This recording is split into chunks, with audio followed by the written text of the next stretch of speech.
Good morning, everyone. Good morning. I hope maybe by one or two responses I can confirm I'm audible.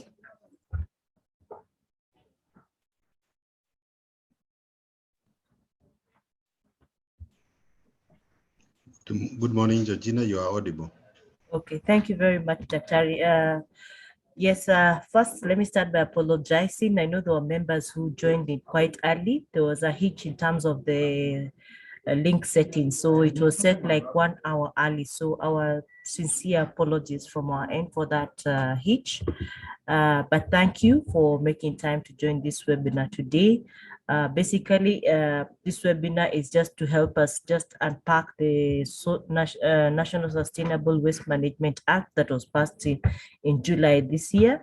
And we're privileged to have Dr. Ayub Macharia, who will take us through it just to understand our role and what are the key highlights of that bill as a beginning of the conversation to many more engagements on the same as we move towards implementation of the same.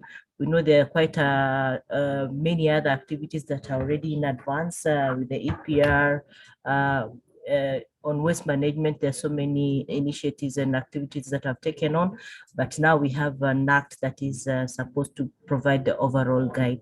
I wish to just invite our chair, our former chair, Mr. Muchai. I know you are not to speak on this, but he's been our champion on the sustainable agenda for CAM. Mr. Muchai, you're on board. You can just say hello to members and just welcome us. Mr. Muchai.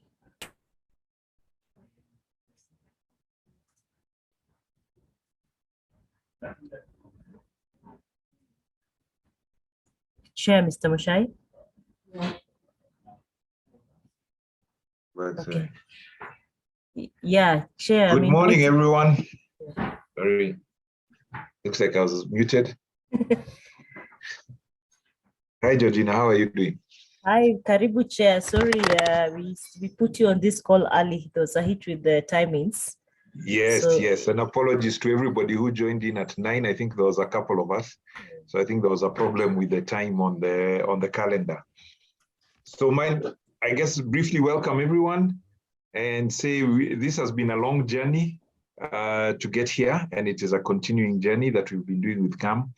But the key thing here being, and what we are appreciative of, welcoming as I welcome Dr. Macharia as well, is how well we have worked with the regulator to develop the rules.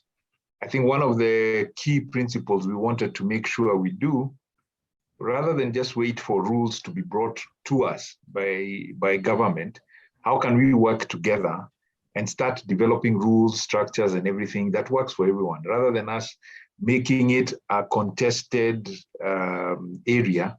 We can work together and start framing things together. So we are grateful for all the support we got from the ministry, from NEMA in working through this, and also our memberships and other partners, DI, SIB, and other such partners who've helped us come together this far.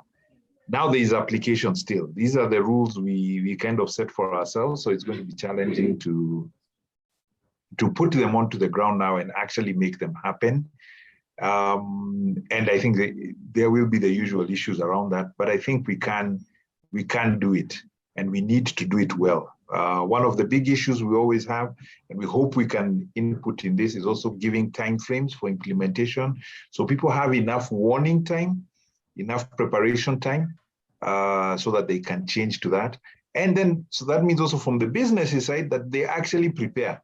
When we are given the time, we should use it to prepare, not wait for the last week or the last few days, and then we are all rushing to do it. So we want to do it as a good example of how government and private sector can work together, create good rules, create rules that work for everyone, and then implement them, even as we implement over time.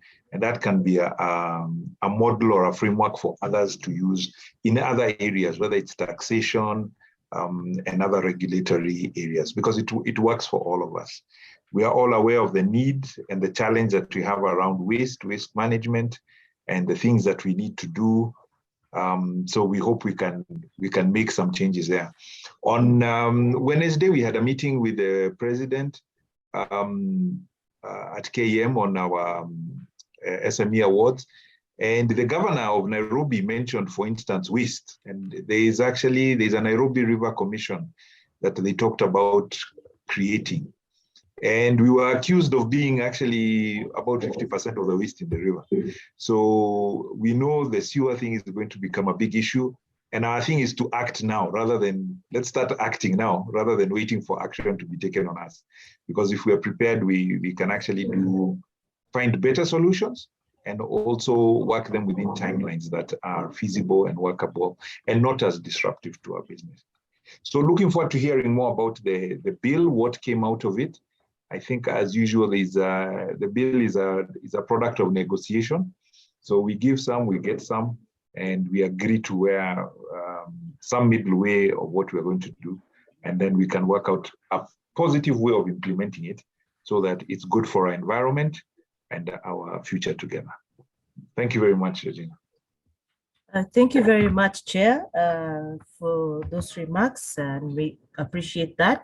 So I will not go through the introduction process, but members, you're welcome to type in your name and organization on the chat so that we can lift up your addresses should we need to engage further.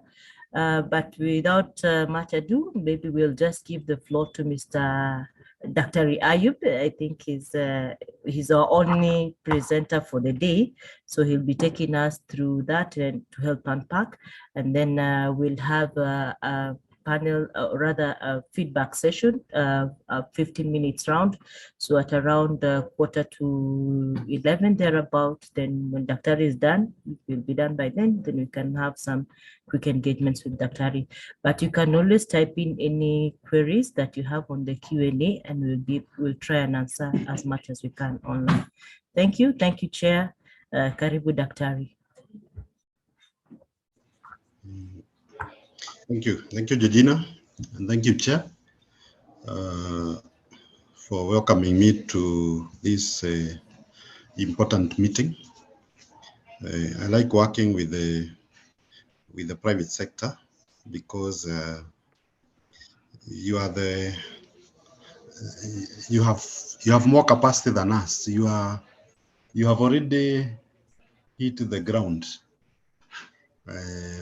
and as here we try to catch up with a lot of theories, and so I'm excited when you invite me to your sessions, because I also learn a lot, and I wish to also thank you because of the cooperation that we have had with you since we started this journey. It is through your support that we were able to finish this law as fast as we could. Of course, it took us 5 years, but anyway, it's behind us now. And through your support, we were able to fast track. We all know what happened the last minutes, and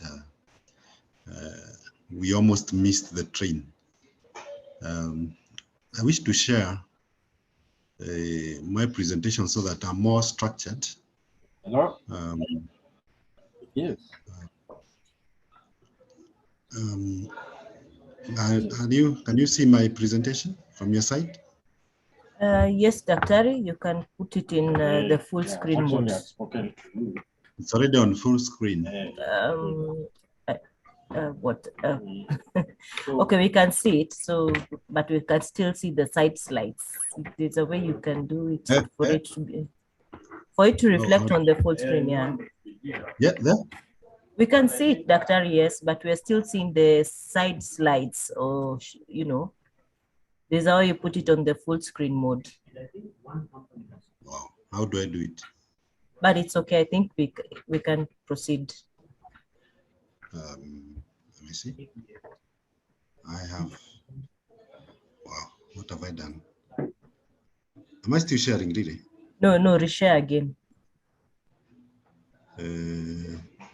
Now I need your advice. Now that I'm doing it afresh. So how do I do it?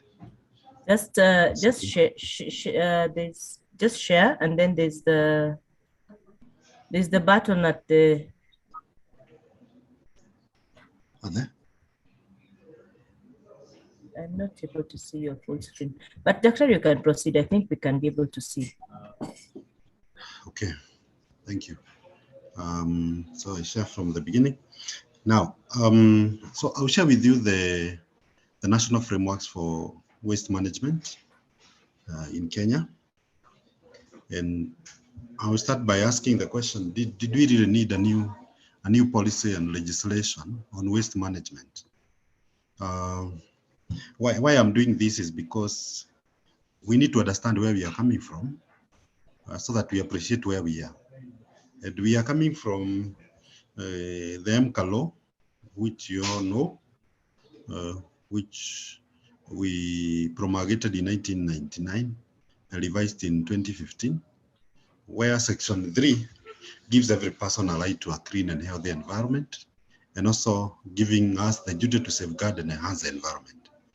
And Section 87 is very popular because that is where any other regulation is made from, which talks about prohibitions.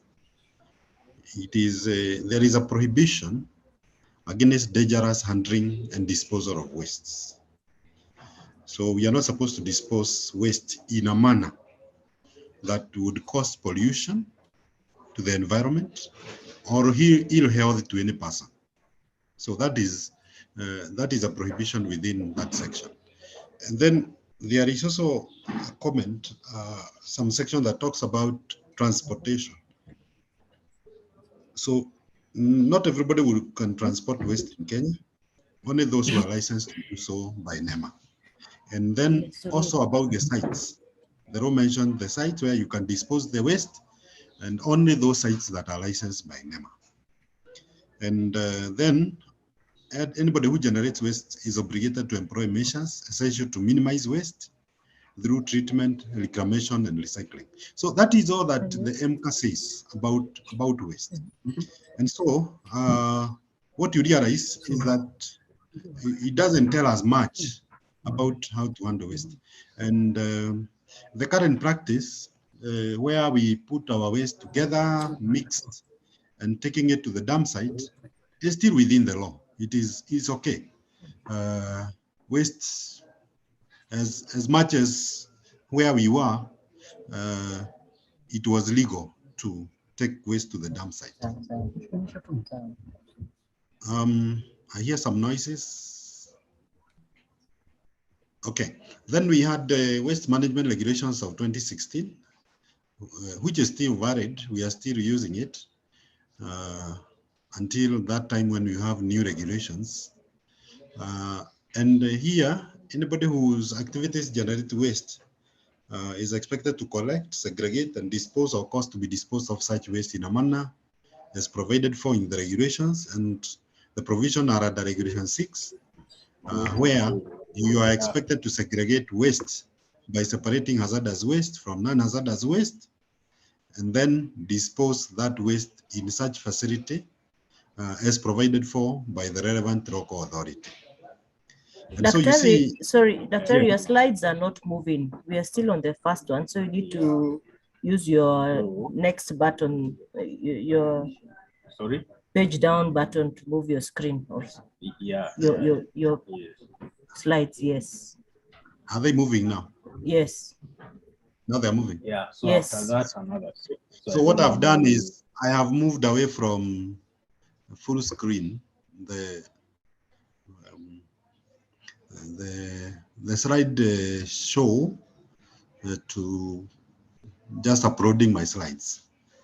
Okay, let's go on then, if you are okay. So I was on this slide. I was explaining the waste management regulations, saying that what we are seeing happening today is legal.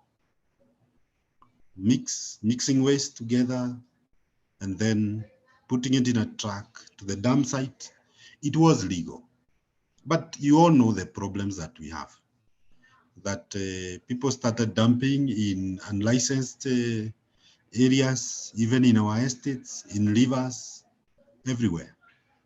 And so we needed a new regime change in waste management, where we introduce the idea of circular economy and value chains. Recently, in 2012, around there, NEMA released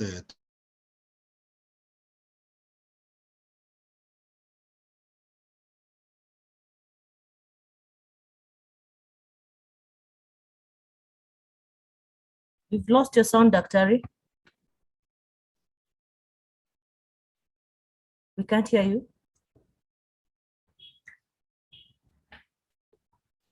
Daktari, we can't hear you.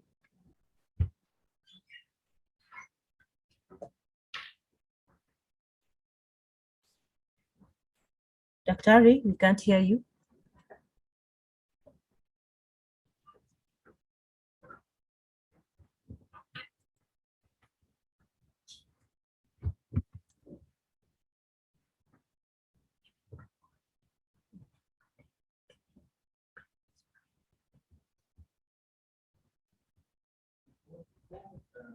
We've lost Daktari. Let me try and reach him on his phone.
Sorry, I've been able to get him. He's trying to reorganize his voice, his sound from his end.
Daktari is having a power fluctuation, so I'm trying to get the screen from our end so that I can run his slides through. We shall be up shortly.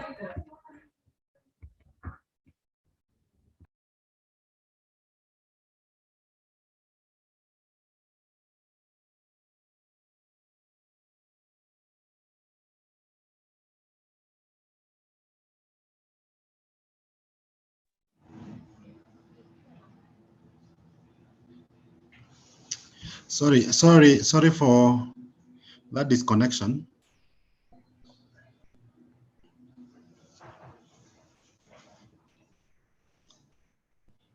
Georgina, I'm waiting for you to upload the presentation. Yes, I'm downloading it. Sorry, I hear that the electricity here is not stable, and that is why it keeps interfering with the internet. I'm sorry for that. Now I'm using my Badus.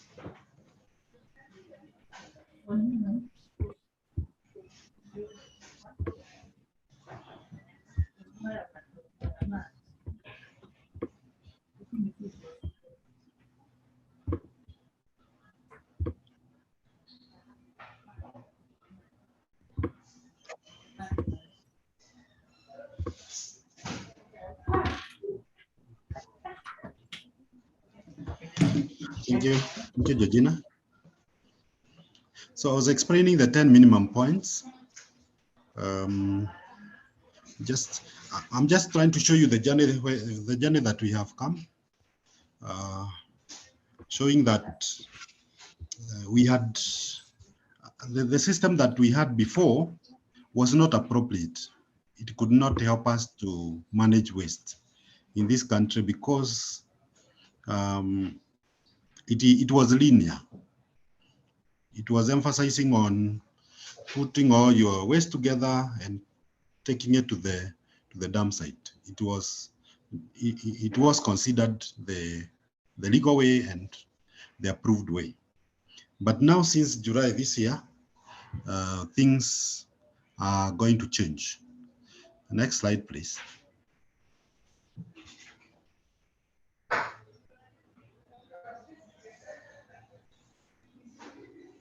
Next slide, Georgina.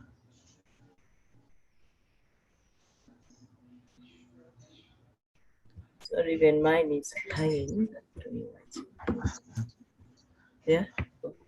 Okay, so based on the guidance that I've gone through, that is through MCA, through the Waste Management Regulations 206, and through the 10 minimum points that were issued by NEMA in 2012, this is what we have in our country: uncontrolled dumping, mixed waste, dirty waste, minimum value recovery from waste, demand for more trucks and land for dump sites, scavengers and insecurity, greenhouse gases, leachate and solid waste pollution, land degradation. All these are these pictures are popular to all of us. Incidentally, we have done some studies, like there is a study that was done by JICA and also done by UN Habitat in Nairobi. And the studies have shown that 60% of our waste is organic and food waste, while 30% made of recyclables, and only 10% others. So we can recover very easily the 90%, and only the 10%, and even less than that, should go to the dump site. So that in the future that we therefore want in our country is where we emphasize a lot on reduction, a lot of reuse, little recycling, because you have seen it is if we get the valuables and reuse them, and if we refuse waste, then you have very little to recycle anyway, and very little for disposal. And this is the one that will go to our landfills. That way we will be able to secure a very sustainable future for our next generation. Next slide.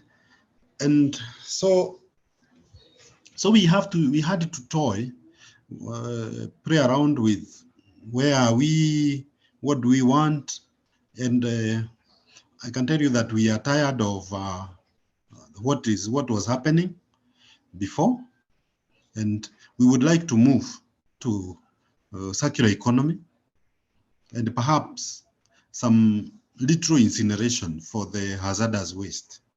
And then the soot, the ash from our incineration could be the only one that goes to the landfill.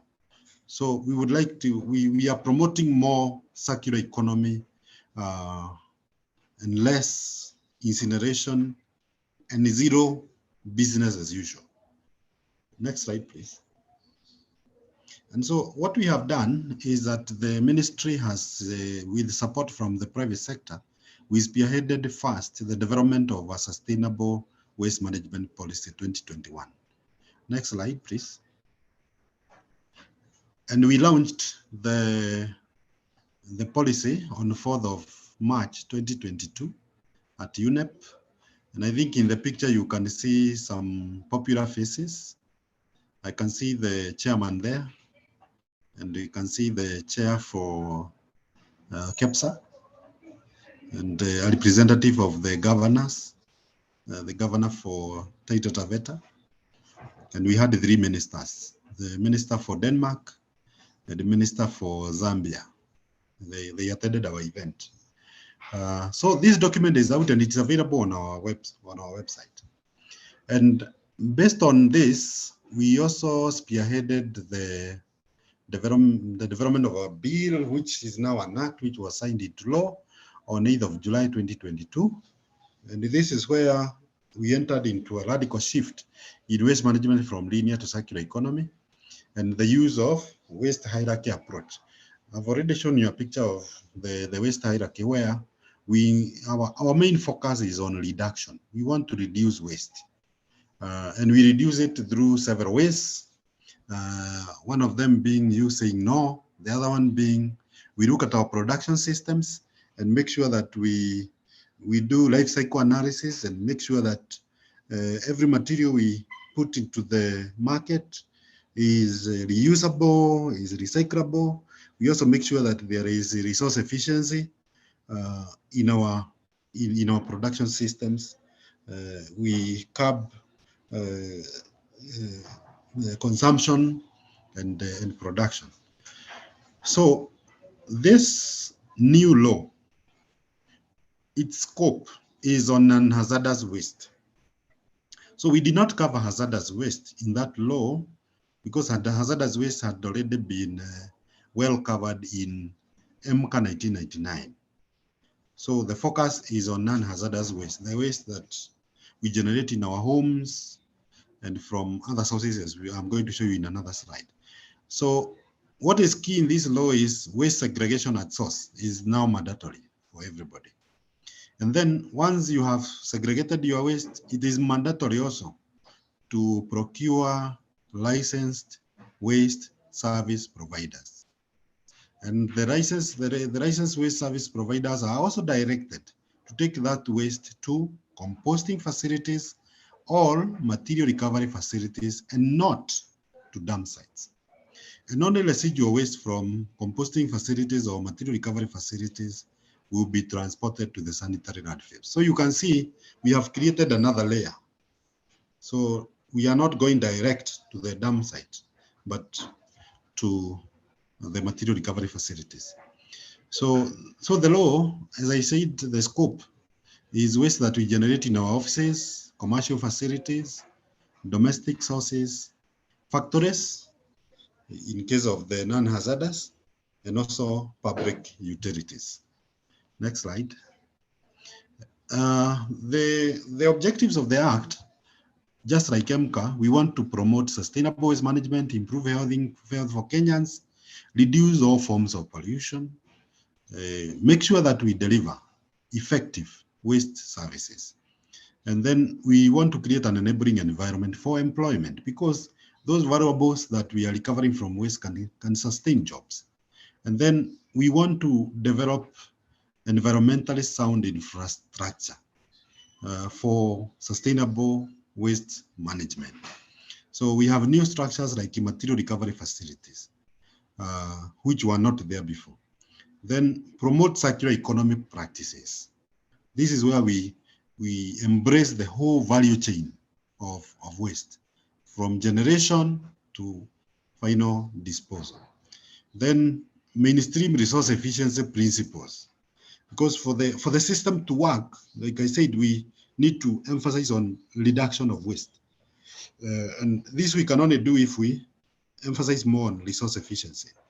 And also the issue of public behavior.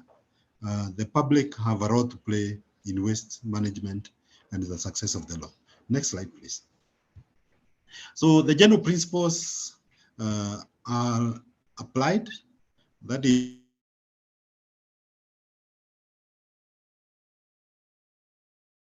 is one to clean and healthy environment for it's the polluter pay principle, which you are familiar with. Then payment for ecosystem and ecological services, zero waste principle, and achieving sustainable waste management goals. So these are the principles that guide. They are the theory of change, which is embraced and integrated in the Act. Next slide.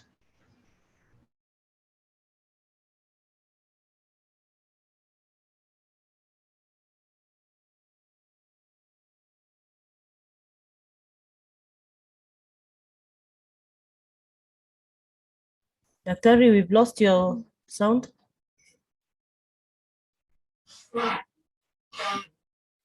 Daktari, we've lost voice.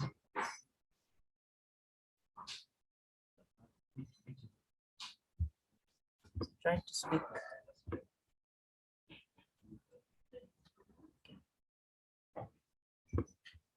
Daktari, we can't hear you. I think he's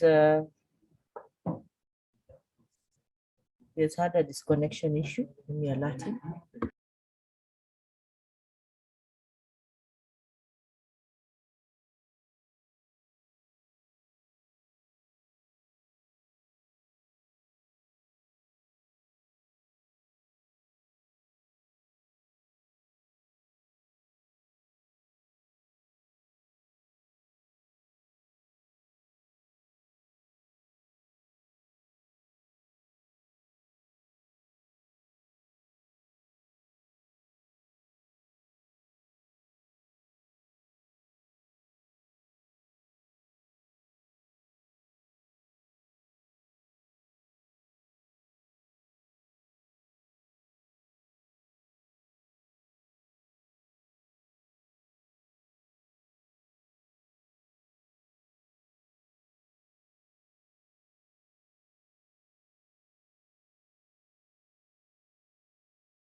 Yes, Georgina, I'm now in.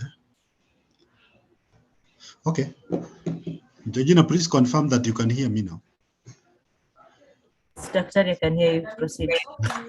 Thank you. Now, I'm saying that the Act has the Act is divided into 4 areas. One of them is policy coordination. This is where we are thinking about the main players. And then we have other 3 areas like actions, like monitoring, and even the issues of responsibilities.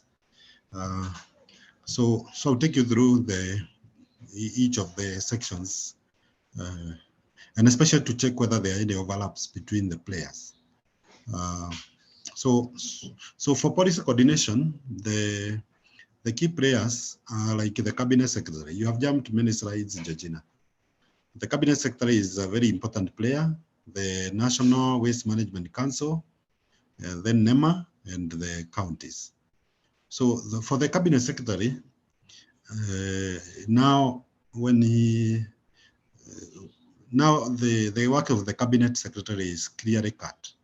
It is policy, making policy and legislation, including ensuring that we also join our international community on matters waste management, our international obligations. Anything oversight and coordination of the players is the work of the cabinet secretary.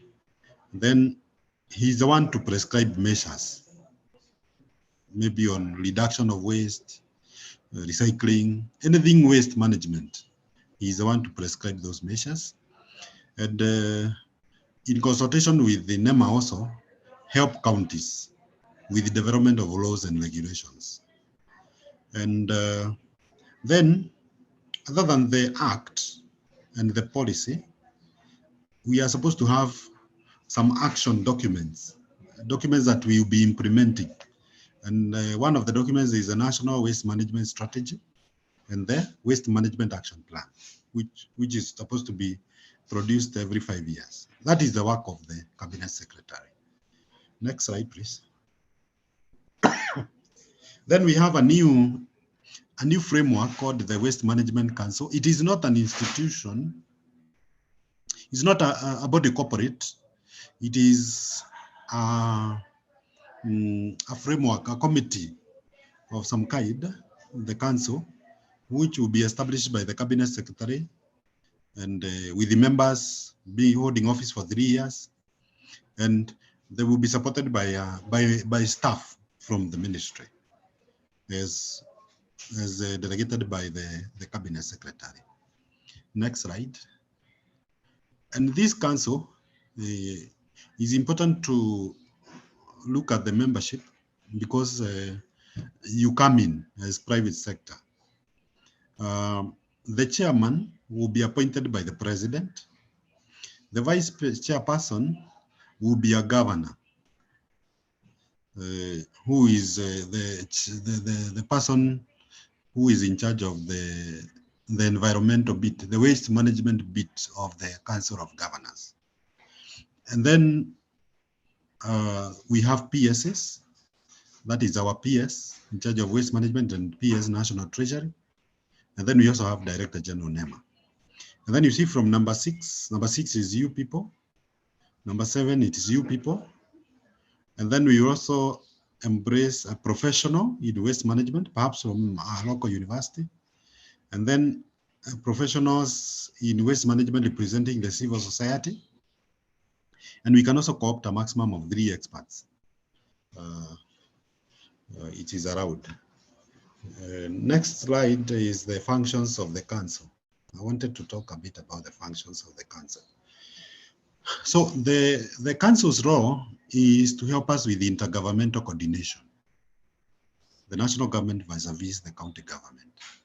Then that document that is produced by the minister, the Sustainable Waste Management Strategy, they are the ones in charge of reviewing the progress in its implementation. Then the council will set the national recycling and recovery targets and present them to the cabinet secretary for further gazettement. Then synchronize development of waste management infrastructure. You all know that waste management infrastructure is very expensive to construct, like landfills. They are very expensive to develop. And so we needed to advise the National Treasury to support this initiative by maybe giving them 1 landfill per year. Maybe we do Mombasa first, Kisumu second, Nairobi third, like that. This synchronization needs to be done by the council. So they'll be in charge of mobilizing resources for that purpose.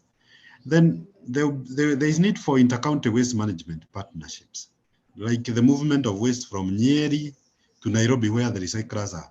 So that inter-county waste management partnerships, it will be managed through the council. Incentives, they will also be recommended at the council, and they will be required to perform any other functions as recommended by the cabinet secretary. Next slide. Now we also have NEMA. They will perform their usual roles, like development of standards and guidelines, disseminating waste information, enforcement, issuing of licenses. But issuing of licenses, something happened. They want to issue licenses where county governments do not have jurisdiction. So you know that waste management is devolved. Refuse waste management is devolved to counties under Schedule 4. And so where the jurisdiction is devolved, then the county governments will issue the licenses. So there will be the issuing of licenses will be at two levels, NEMA and county. Unlike before, where NEMA was issuing all the licenses. Then research, establishment of national waste information system for developing the data for waste, then providing analytical reports to support waste management, and then to act as the National Knowledge and Information Management Center. Next slide. So they will keep all information regarding waste on quantity, type, classification, transportation, the waste handlers, how much we are collecting, generating. That will be the work of NEMA. Waste management services, issues of compliance, all that will be kept by NEMA. Next slide, please. Then the county governments, they have been given roles, and they are supposed to implement the devolved function. And for them to implement, then they need to provide money for that purpose. And also the operations through maybe regulations. And so there will be a lot of regulation to be developed, legislation to be developed at the county. And then the county should ensure that the waste generated within the county is only disposed within the county boundaries. And in this respect, they are also supposed to provide central collection centers for collection of the materials. They are supposed to spearhead the establishment of waste management infrastructure. Now, here we have opportunities for the private sector, because the waste management infrastructure, we don't expect the counties to have all the resources to develop this infrastructure. So the private sector will come in and provide. Then data, everybody will give data to the counties, and then it will be cascaded up to NEMA. Then the issue of planning. Now they need, in their planning, they need to plan for waste and do budgeting for them. And then develop the designated disposal sites and landfills, and maintain a register of all waste service providers operating within their boundaries. So you can, in this way, you can see Schedule 4 of the Constitution is therefore implemented using this act. Next slide, please. Now, so that was one of the main areas of the act. The other area is measures and actions. So what actions will be taken? We will develop policies. We will classify our waste. We will make sure that our waste is transported appropriately to the disposal sites, which will be designated, and then extended producer responsibility is now legislated. Next slide. So we know what kind of, we have already mapped what kind of regulations to be developed, like one for closure of dump sites, procedures for waste management, expansion of market for recycled products. We need to create markets. This is a new area. Then incentives to expand the market for pre-consumer and post-consumer recycled products. How do we make sure that the people who are in waste management practice health, safety, and environmental standards? Then labor, issues of labor, the quality and certification standards for organic waste, operational standards for dump sites, because we are transitioning. So it may take some time for them to become RAD fuels. Then how do we classify the engineered sanitary RAD fuels? Then the whole entire value chain for waste, including development of saving and credit cooperative organizations, because you have to formalize the waste management sector. Waste to energy is an area that needs to be also legislated. Then the issues of medical waste, chemical waste, construction waste. So we need to guide through appropriate regulations. Next slide. Some more regulations, take back schemes, categories of waste segregation, how do we design and identify waste transportation vehicles, material recovery facilities, how will they look like, how will they operate, collection schedules, importation and exportation of waste, the issue of management of e-waste, national color coding system. And so we have already mapped the kind of regulations that we need, and this we are starting to develop them one after another. Next slide. At county level, they are supposed to set aside land for waste management. So this needs to be guided through a regulation. And also, we need to guide the investment in sustainable waste management. Anybody who want to invest in any part of the value chain, it needs to be registered so that it's very clear what is your scope, what are your limitations. Next slide. So the next bit is waste classification and segregation. So at home, non-hazardous waste will be segregated into organic and inorganic fractions. So even in our offices, the same will happen. You are now supposed to have at least 2 bins.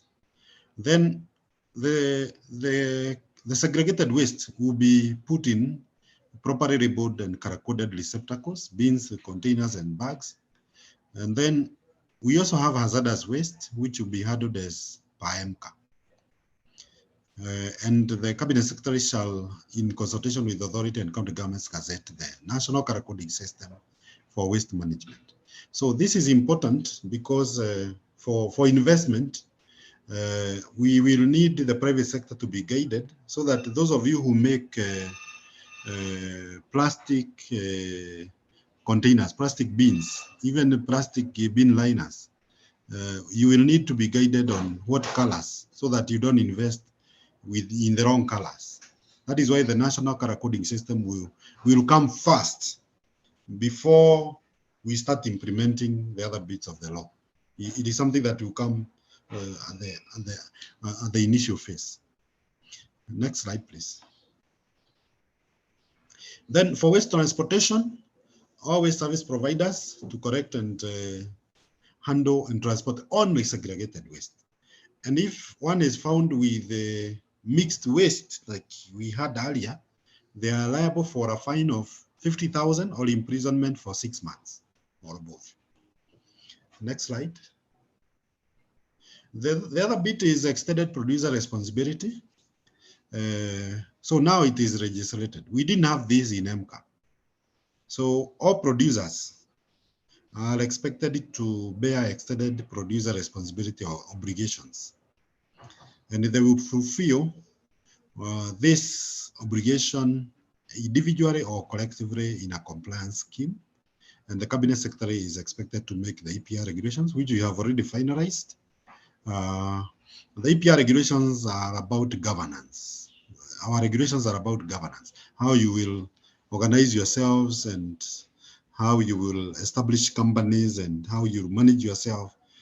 And then you follow the regulations in management of waste.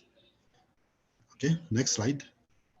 So where we are with this regulation is that the draft EPR regulations are ready. The Attorney General's office has already finalized drafting it. and it's only awaiting the signature by the minister. The producers will be expected to register their products with NEMA, and then look for one another, look for peers to develop the producer responsibility organization, where at individual level, you fulfill your obligations for EPR under the respective PRO. And failure to become a member of a PRO, or to become not honoring your obligations, will be an offense, which you can be fined 2 million, not less than 2 million, and not more than 4 million, or a jail term not exceeding 2 years. So here you see there is also some legislation now which moves beyond what we had before for each producer. Next slide. So for the EPR law, we have already come up with the 30 items which are subject to EPR. Initially, we are not subjecting everything to EPR. So we have selected 5 category of items, and these are based on what comes into contact with packaging. So packaging can be contaminated by non-hazardous products. So any packaging which comprises of plastics, papers, aluminum, composite, glass, carton, or packaging for hazardous products such as industrial chemicals, oil and lubricants, pharmaceuticals, agrochemicals, veterinary, cosmetics, paints, and solvents, and agricultural fumes, all e-waste, including equipment, mercury auto switches, thermostats, battery accumulators, all end-of-life motor vehicles, automobiles, aircrafts, locomotives, all non-packaging items such as plastics, glass, paper, cardboard, which these include also construction materials in that respect, furniture, rubber and tires, artificial hair, diapers, sanitary towels. All these 30 items are subject to EPR initially. This list is expected to expand as we look around and see what is aiding our environmental management. So for now, the items that are there are 30 as listed here. Next slide. Then another opportunity that is available for the private sector is material recovery facilities, which are to be established by county governments to be used for fire sorting, segregation, composting, and recycling of waste generated or transported in the county. And this is the first stop where the waste will be received. Anything that is not valuable, which will make residual waste, is the one that will be transported for long-term disposal at the landfill. And these MRFs will be licensed by NEMA, and the cabinet sector will make regulations on how these MRFs will look like. Next slide, please. Now, so that is section 2 of the law.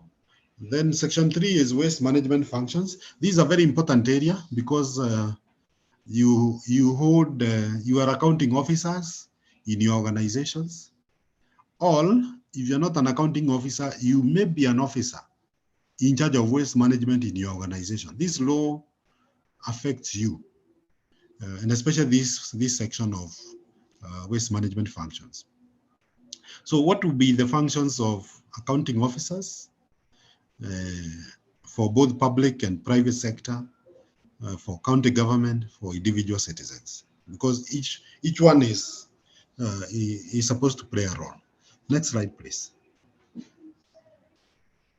So for accounting officers, they will be responsible for management of waste generated in their entity. Okay, and they will be responsible for actions or omissions. So they have to ensure that they adopt cleaner production principles, make sure their waste is segregated, collected, and appropriately transported by licensed waste service providers to designated receptacles. Then they're supposed to ensure that their sites are clean, okay, and they are restored if they are dirty. Then they are supposed to prepare waste management plan and integrate this into the organization's corporate plan. Internally, you will be inspected for whether you have waste receptacles for the different fractions, organic or even dry waste or plastics. Then if you are in breach of this, then the CEO will be convicted and fined for a fine of not exceeding 1 million or imprisonment for not exceeding 1 year or both. Then the person who advises the CEO on waste management matters, the director in charge of environment or waste management, will also be held responsible and, if convicted, fined not exceeding 200,000 or imprisonment not exceeding 6 months or both. So we understand that the CEO may not be an environmentalist, but in that organization, there is somebody who guides the CEO. And so in this case, when the regulators and the county governments come for inspection, they may condemn the CEO and the director in charge of waste management. That is the law. Next slide, please.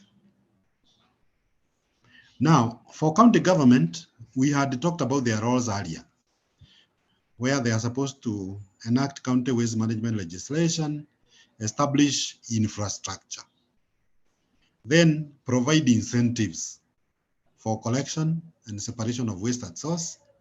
There is a third area, which is new. We had not discussed it earlier. They are supposed to ensure cities plan for waste management facilities as part of city expansion. And in this regard, also prepare county waste management plan and quarterly monitoring reports for cities, urban areas, municipalities, and administrative units. And they are supposed to submit these annual reports on implementation of this county waste management plan to NEMA and the county assembly. They are also supposed to maintain data on waste management service provision and report annually on the same. Then they are supposed to prepare and submit Georgina, I'll try to be fast. The next slide. Next slide, Georgina. Next slide. They are expected to, not that one, the other one, the county.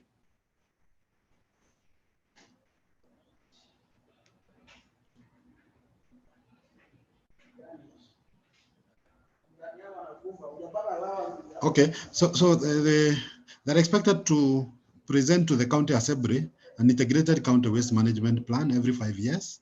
So you can see the assembly has a role to play. The county government, the executive of the county, is expected to interact with the county assembly on matters waste management and ensure that these plans are integrated in the integrated county development plan. Next slide. Now, private sector. This is you now. You are expected to prepare a 3-year waste management plan. However, we realize that if we talk of private sector, we also mean a kiosk operator. And we do not want to harass the kiosk operator. So we expect the cabinet sector to gazette category of private sector entities required to prepare these 3-year waste management plans. So in our mind here, what we had in mind, although we are waiting for advice from NEMA, we thought these are everybody who is doing an annual environmental audit will be the entities which are supposed to do this 3-year waste management plan. So that you can, as you do your audit, you can also use the same expert to do this plan for you. And then you are also supposed to submit an annual waste monitoring report. So again, we thought you could use the same expert, the one you use for your annual audits. But now you have a fine. You know, before the annual audit for NEMA, normally we don't have a fine for you not submitting, except that you can be accused of lack of records. Now, if you don't submit your 3-year waste management plan, you get a corporate fine not exceeding 200,000, and then a person responsible to be imprisoned for a term not exceeding 3 months. So you see, your director is in trouble here because he's the person responsible. Then segregation at source, providing of the receptacles, the hiring of waste service providers, that is your role. And then failure to appropriately manage waste, it also attracts further fines. And non-compliance. You can see the fines there are calculated based on your income. Next slide. So you're also supposed to embrace good waste management practices, including life cycle, resource efficiency. So you have further guidance from the Act, such as adopting cleaner production principles, eliminate negative impacts of your products, enable recovery and reuse of products, reclaim and recycle, incorporate environmental concerns in design, process and disposal of products, segregation, cleaning and restore your site, prepare waste management plan, and internally provide waste receptacles. Next slide, please. So as a waste generator, please segregate your waste at source into organic and inorganic fractions, and place them in the properly labeled containers, and use only licensed waste service providers. And non-compliance to this as a waste generator will attract 20,000 fine or imprisonment for 6 months. This applies to you even at your home.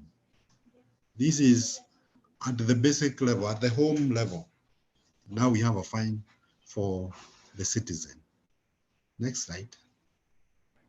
The waste service provider, I had already explained this, carry only segregated waste and take it to the waste, the material recovery facility.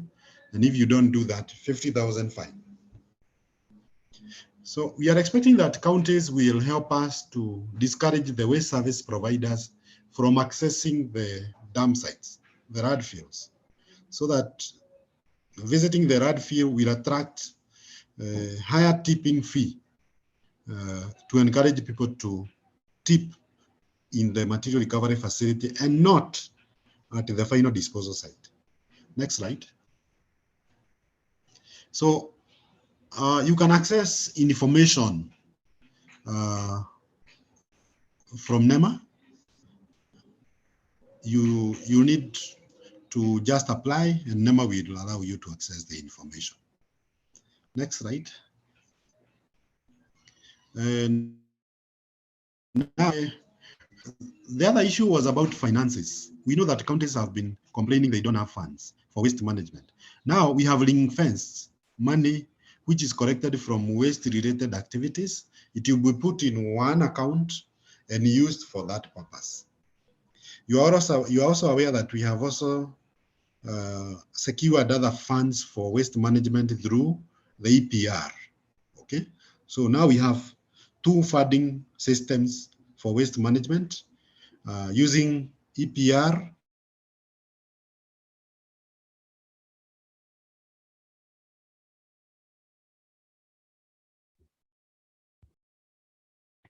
Dr. We have lost you. And the third source of funds for waste management is provider. So now we have enough money for waste management in Kenya, but we also provide incentives through the CS in consultation with the CS Finance. Next slide.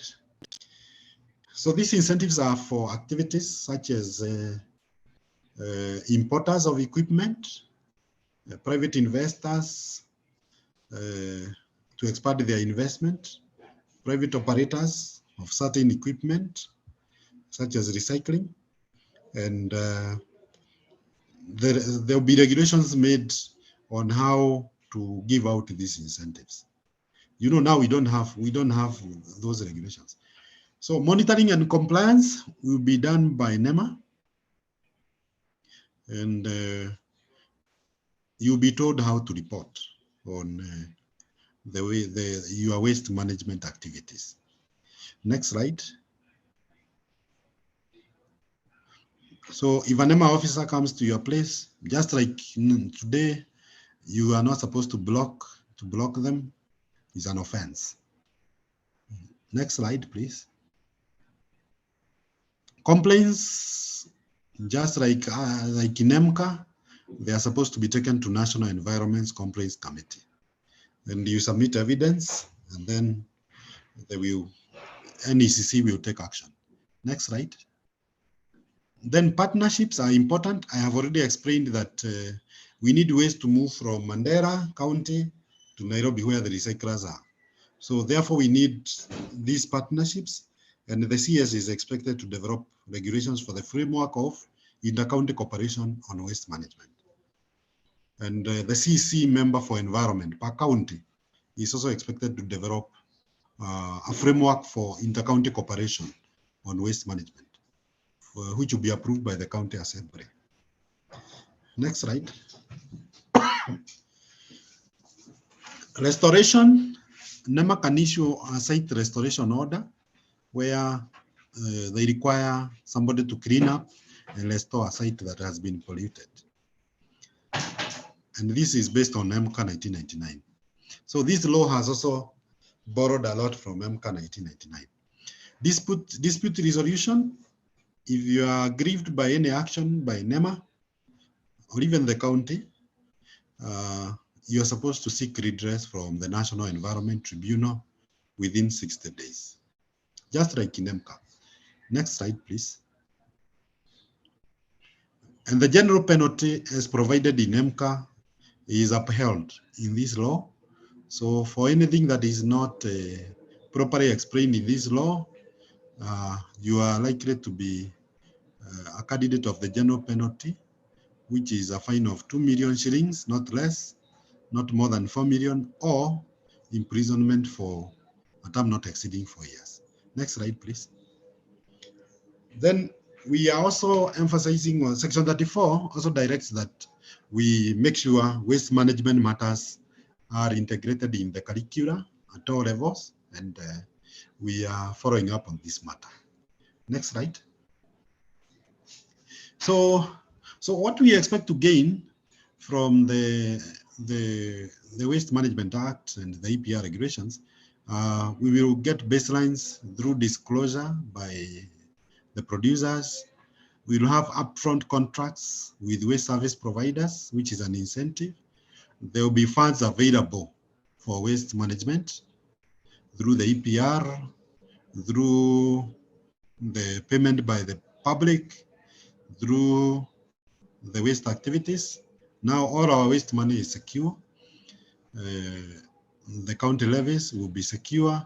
Infrastructure development will be developed both by county, private sector, PROs. There will be annual reporting to NEMA and counties, additional jobs for Kenyans, public awareness by government, counties, PROs.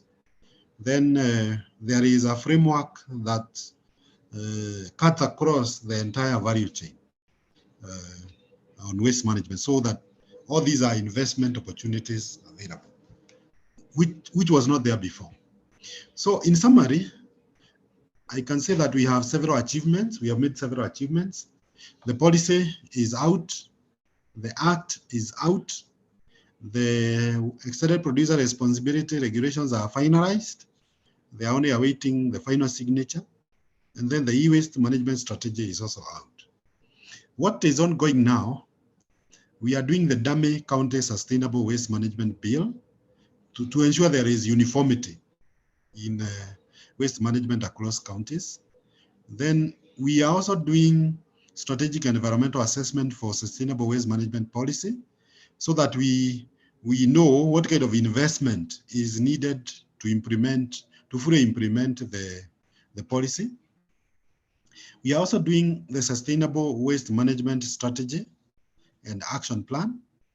So already the consultant we have already advertised for the consultancy, and we have the bids, and we have started negotiations with the partners to develop material recovery facilities.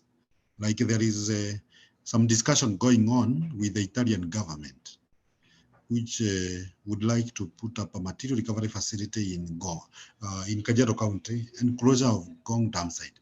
So we expect that last bullet, we expect more partners to come on board so that we develop more material recovery facilities across the country. That is the end of my presentation. Thank you very much. Thank you, Daktari, for that detailed presentation. Apologies for the hitches that we've had along the way, but we will take maybe about 10 minutes just to see if there are any questions to answer. I'm trying to see if there are any on the chat, and okay. From the chat, what we have, Daktari, is the first one is asking, how does the current legislative landscape provide for an avenue for implementation of circular economy in the country? And then there's a question from Zach that is asking, if NEMA and counties are issuing waste management license, would that bring about overlap of responsibility in an increase in cost of compliance? Then there's someone who's saying they are reading this act together with the Climate Change Act, that is formation of the Climate Change Committee. How can the reporting of the climate change committees be synchronized with the environmental sustainability reporting, or with the reporting be to the county where one is located? So that's another question, Daktari. There's also a follow-up question, if there's an opportunity to adopt and adapt some of the regulations already, like the EPR regulations under the Waste Act. I think that Daktari has spoken about, but we can get more clarification. Then there's a question where you're requested to clarify if this statement applies to pesticides that are registered under PCPB, producers to register their products with NEMA. So there's another one follow-up. What about packaging for treated seeds? And there's one on saying there's duplication of roles in providing solid waste management incentives, monitoring and evaluation between M&E, I don't know, I'm assuming that's monitoring and evaluation between national and county government. How can this be avoided? And then of course we'll have the recording to share. Then there's one that is asking, can the MRF be owned and or managed as a private entity? That's an important one in terms of an investment opportunity. Then there's one which asks to clarify on the license issuance by NEMA. What is the difference between the license issued by NEMA and the one that is to be issued by the county? Then there's a question in regards to the curriculum, where our chair in SME is asking if there's a way Taka Nimali Foundation can come together and work on this, as they have developed a detailed curriculum in the space of sustainable waste management. Then, of course, the notes, we will be able to share the presentation. Again, there's emphasis to clarify between the between the NEMA license and the county. Then is one on how can private sector interpret and do business with the provision restricting their county wastes transportation before inter-county waste management cooperation frameworks are adopted. Daktari, I hope you're following me this. I'm reading them from the Q&A so that we Yes. try and save time. Actually, I would have responded to them Mm-hmm. on the Q&A. Okay. So Yes, I could try. okay, fine. So- Then there's one to ensure a reduction of emissions from transporting waste from Nairobi. Can we instead establish the MRFs in counties, tweaking the solutions to fit the different county needs? Okay. Then there's clarifying the license protocols. Again, the issue of the clarity between NEMA and county. That's from Coca-Cola. And then we have what is the liability of a manufacturer for the failure of a WSP to properly deal with the wastes? What's the liability for the failure? What's the liability of manufacturers for the failure of a waste service provider to properly deal with the waste? So if the waste provider does not deal with the waste, what are we? Do we get caught up as manufacturers? Then there's one who's asking and who's responsible for the collection and segregation of public market wastes. Then about the presentation. So Daktari, those are the questions and they're on Q&A. There are quite a number of them and varied. Yes. I know you actually have another overlapping engagement, but you can see how to answer this, the ones that you can. Then we can take one or two questions from audio and see how to wrap this up.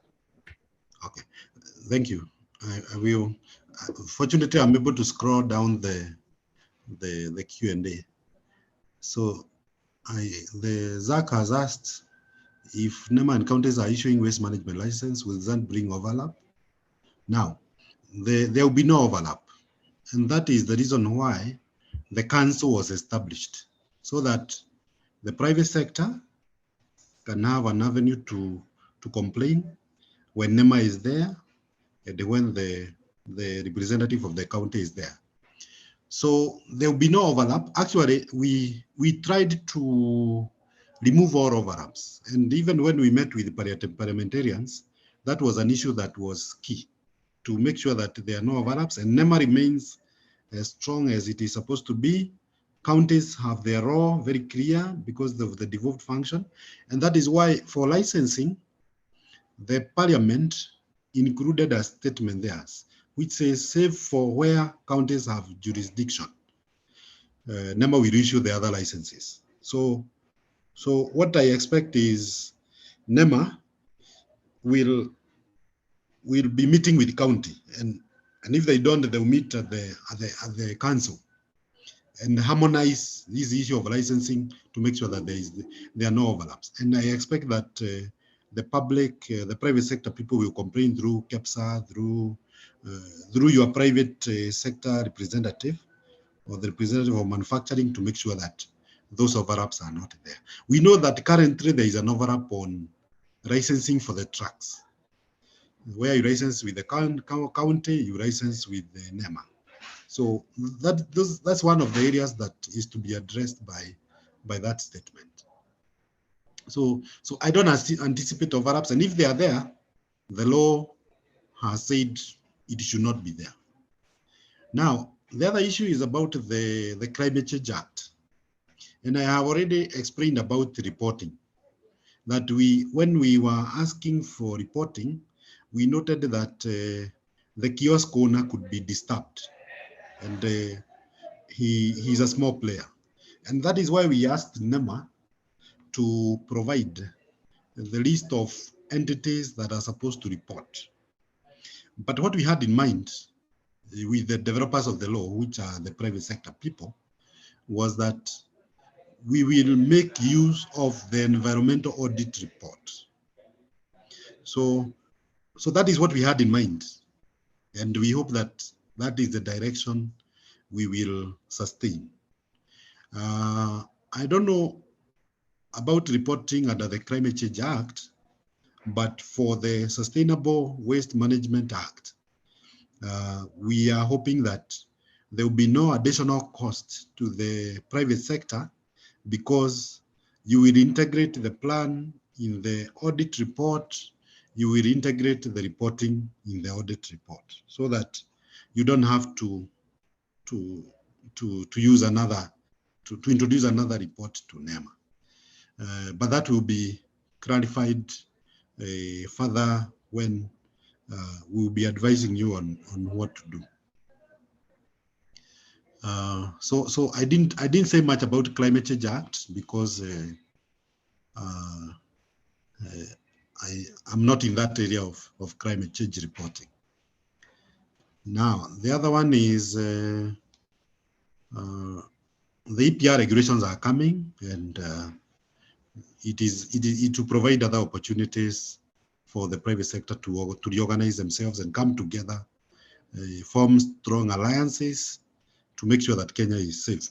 Actually, everybody wishes Kenya well, and so only that some of us, unless you legislate, they only take action when they are mandated. So we have a lot of joyriders, but now with the law, all of us will come together in order to reduce our costs, to make sure you have a clean and safe environment. Now, the issue of PCPB, this is at the EPR, and what we are legislating at the EPR for affecting PCPB are the containers.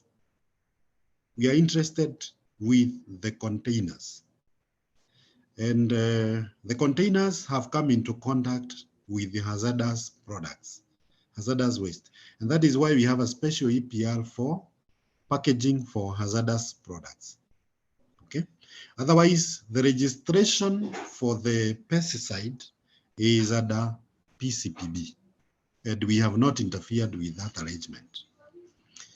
About issues to manage the pesticide itself, that is a hazardous product, and it is managed under MCA. Okay.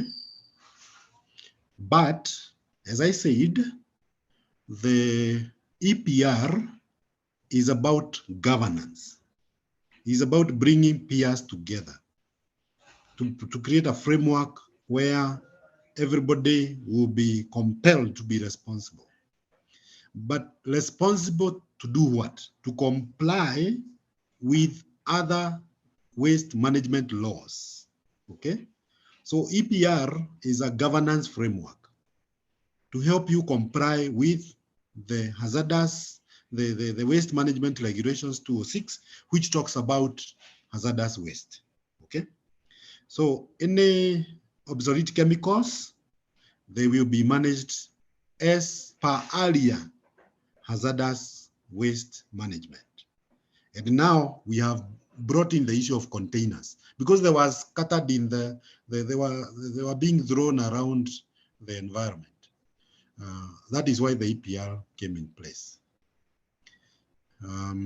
What about packaging for treated seeds? Treated seeds are hazardous, so they fall under category 2 of the EPR.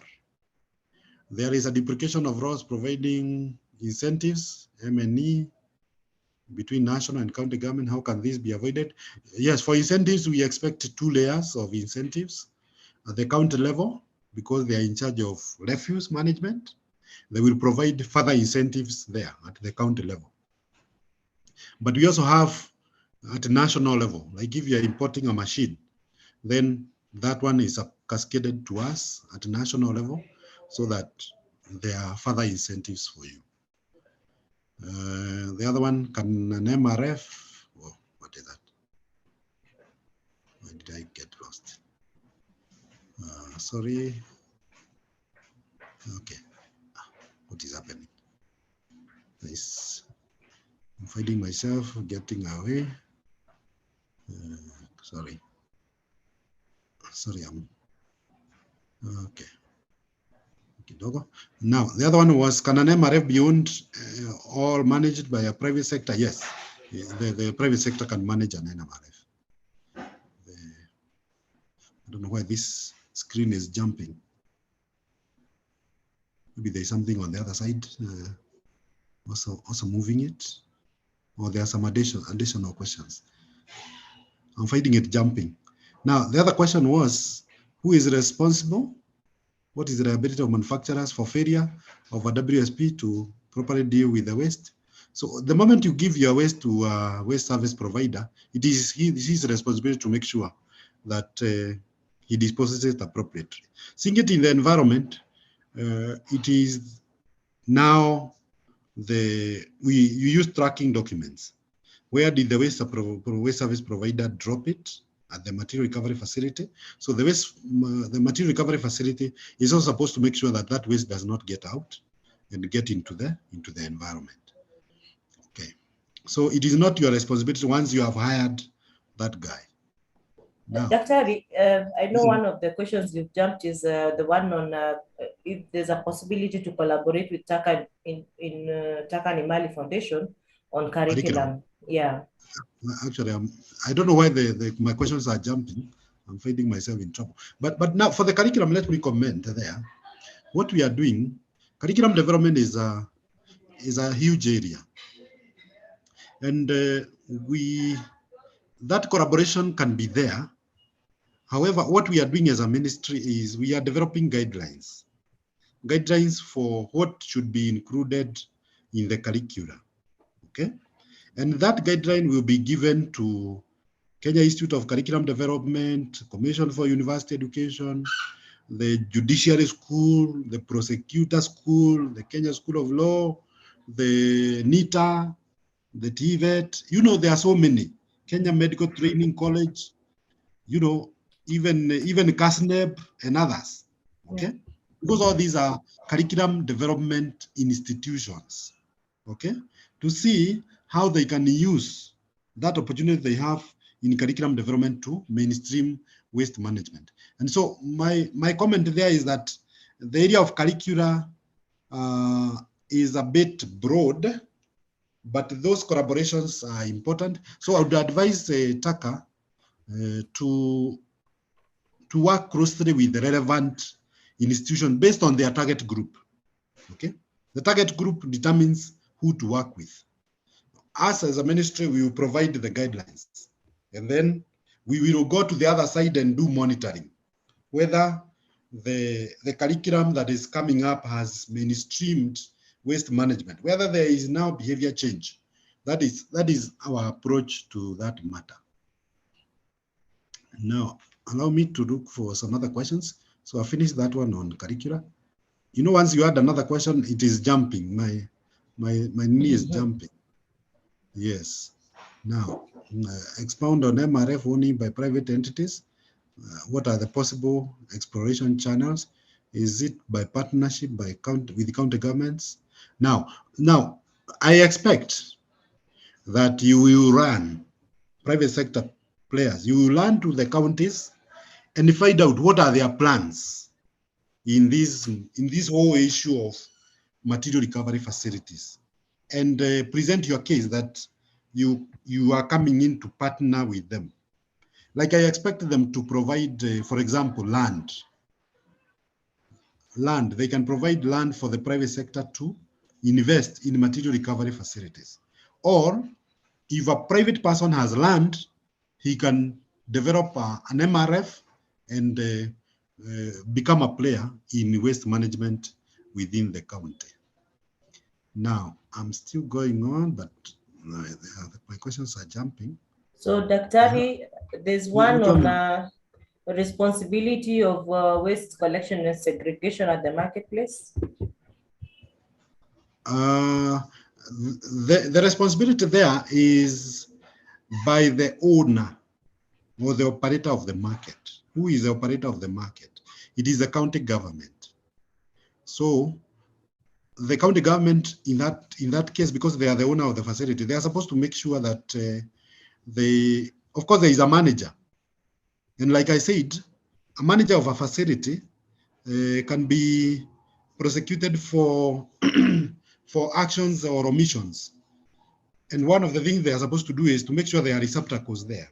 Everybody is supposed to provide appropriate receptacles for waste management in whichever facility you have.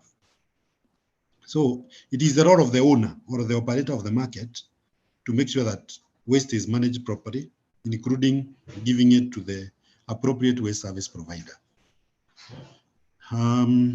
Now, for organic waste, what are your thoughts on the use of compostable waste bags? Now,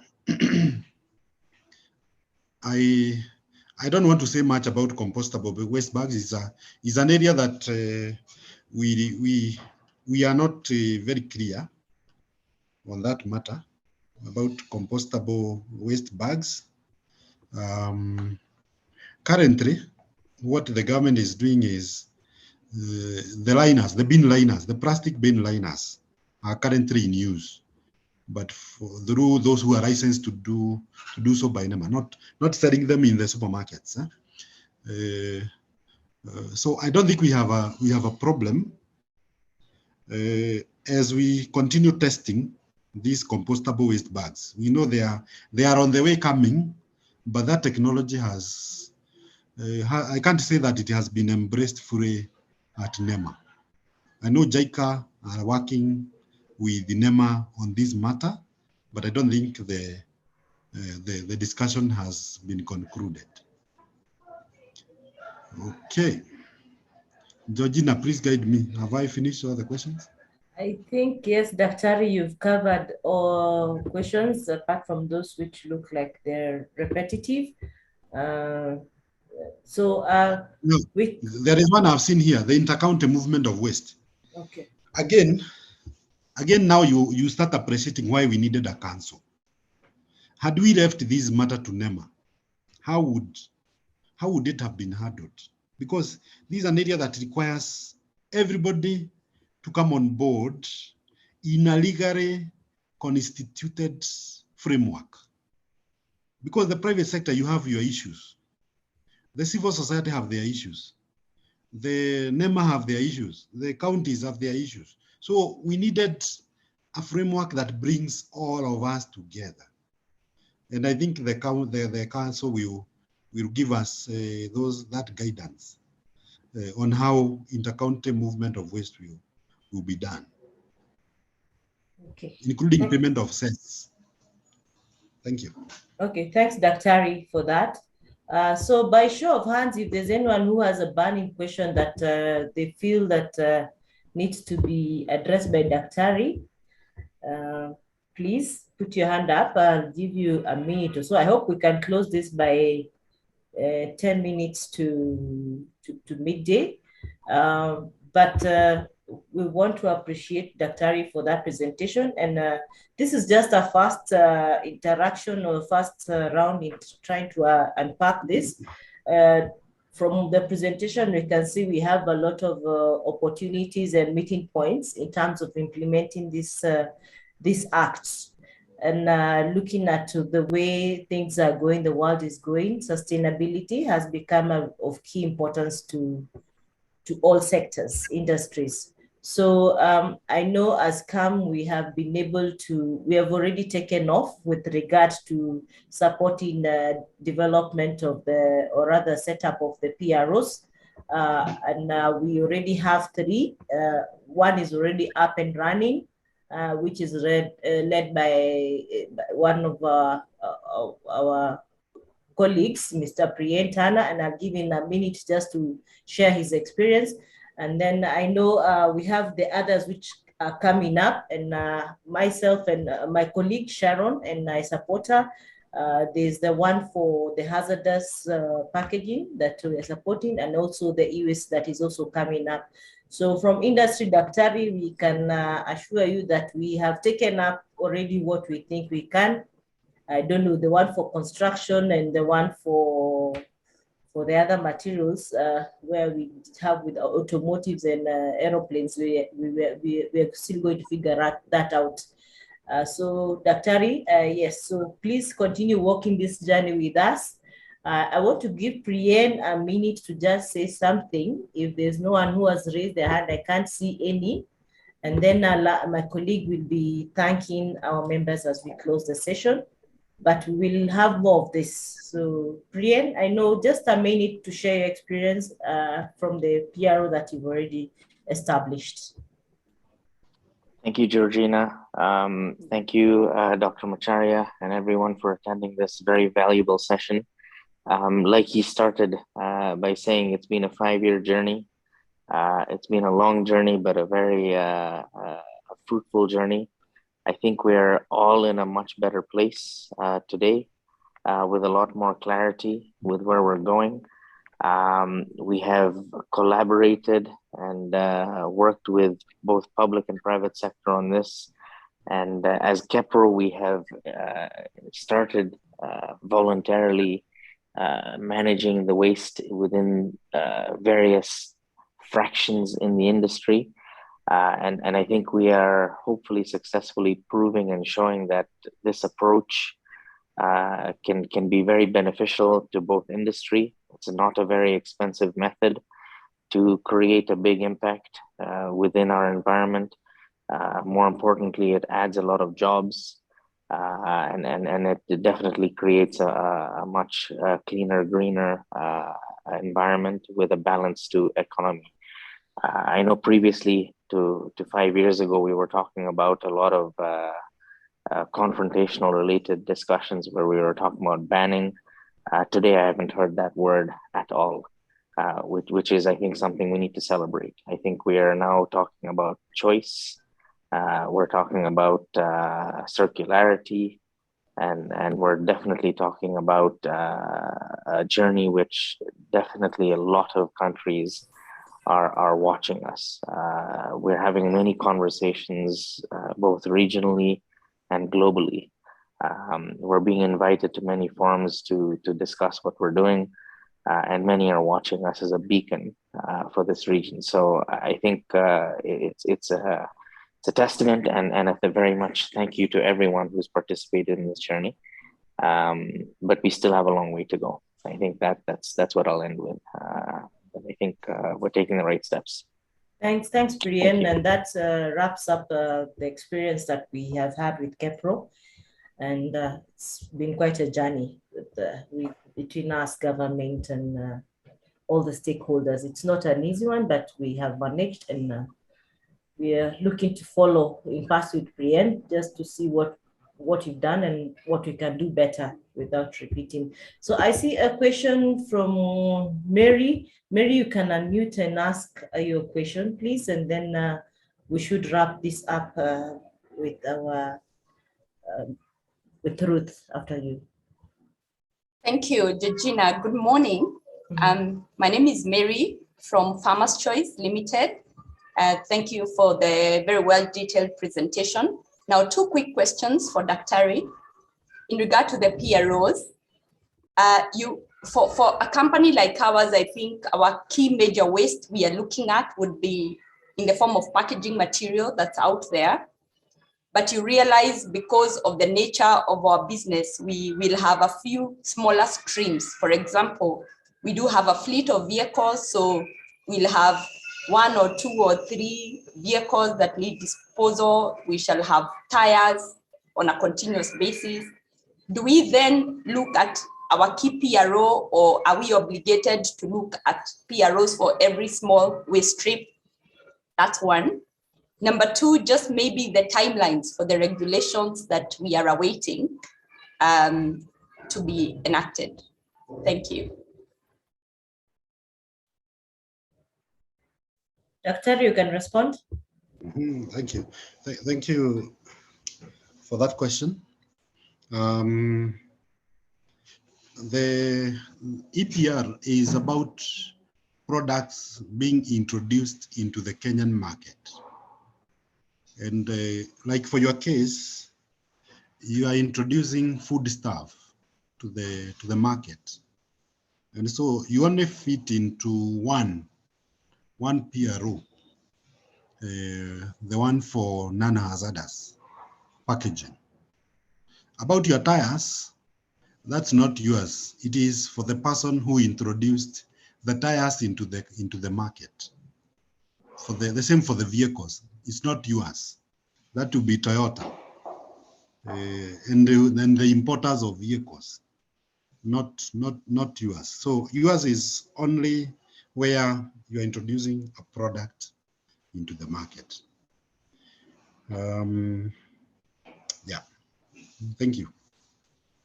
Thank you. It's clear. Thank you. Okay, thanks, Mary. Thanks, Daktari, for that.